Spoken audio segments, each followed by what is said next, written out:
Berjumpa kembali dengan kami Magnetikpedia. Channel yang membahas seputar informasi guru dan ASN serta informasi lain yang berhubungan dengan dunia pendidikan guru dan ASN. Termasuk Sri Mulyani beberkan alasan komponen Tukin dalam THR masih 50%. Untuk lebih jelasnya silahkan Bapak Ibu simak video ini sampai selesai.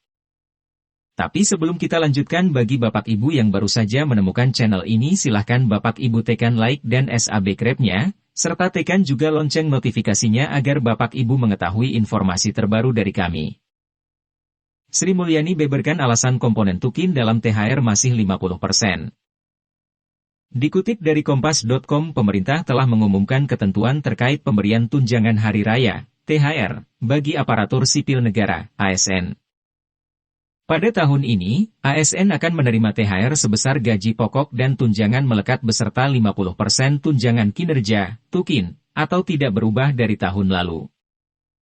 Ketentuan mengenai pemberian THR itu diatur dalam Peraturan Pemerintah, PP, Nomor 15 Tahun 2023. Ketentuan ini juga mengatur pemberian gaji ke-13 bagi para ASN.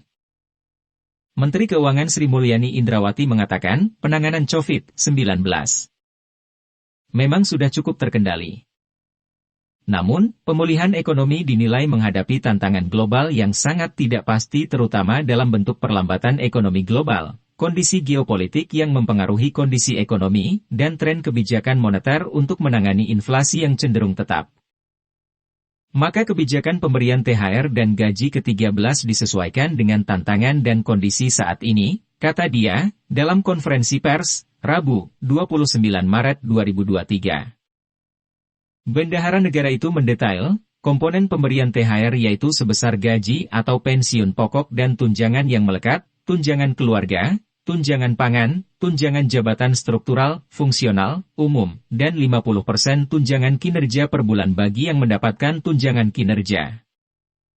Untuk instansi pemerintah daerah, paling banyak 50% tambahan penghasilan dengan memperhatikan kemampuan kapasitas fiskal daerah dan sesuai peraturan perundang-undangan.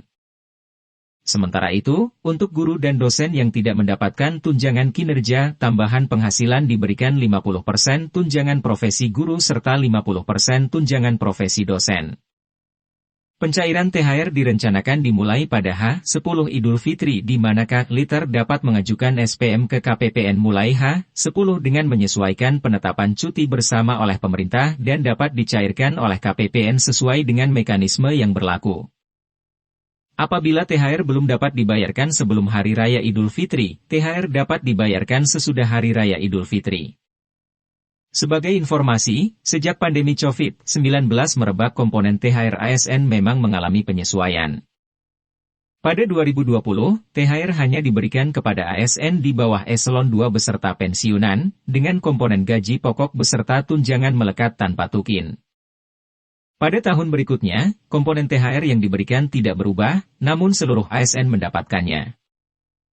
Baru pada 2022 komponen THR mengalami penyesuaian, yakni gaji pokok beserta tunjangan melekat ditambah 50% tunjangan kinerja. Baik Bapak Ibu, cukup sekian informasi yang bisa kita sampaikan, semoga bermanfaat. Sampai bertemu di video-video berikutnya.